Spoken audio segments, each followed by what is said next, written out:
Ang intense ng mga kaganapan ngayon sa abot kamay na pangarap sapagkat mangyayari na nga ang matagal nang hinihintay ng lahat at mabubuking na nga ang malaking sikreto ni Doc Carlos.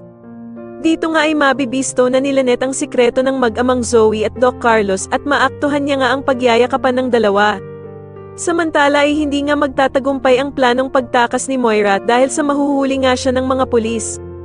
Agad namang makikiusap itong si Moira kay Doc Robert at magmamakaawa nga ito na baka daw ay pwedeng hindi na nito ituloy ang kaso sa kanya. Subalit sasagutin lamang nga siya ni Doc Robert na wala na daw siyang pakialam kay Moira kahit anong mangyari sa kanya at wala na nga daw siyang nararamdaman na pagmamahal dito. Agad namang sasabihan ni Giselle ang mga pulis na kailangan na nga daw nilang ipasok ang bruhang si Moira sa loob ng kulungan at wag na wag nga daw silang makikinig sa gagawing mga paawa ni Moira sa kanila.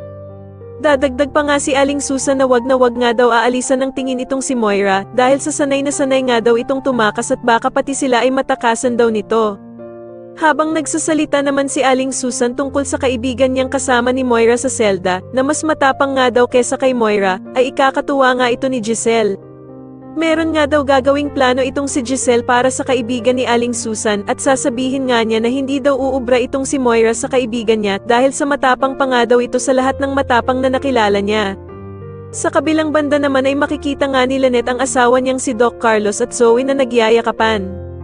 Dito nga ay magpupumilit si Zoe na puntahan ng ina niyang si Moira, subalit pipigilan nga siya ng ama niyang si Doc Carlos dahil nga sa mainit pa daw ang mata ng media sa kanilang mag-ina. Kaya naman ay yayakapin nga ni Doc Carlos ang anak niyang si Zoe upang ma-comfort niya ito, subalit makikita nga silang dalawa ni Lynette na sobrang ikakagulat niya.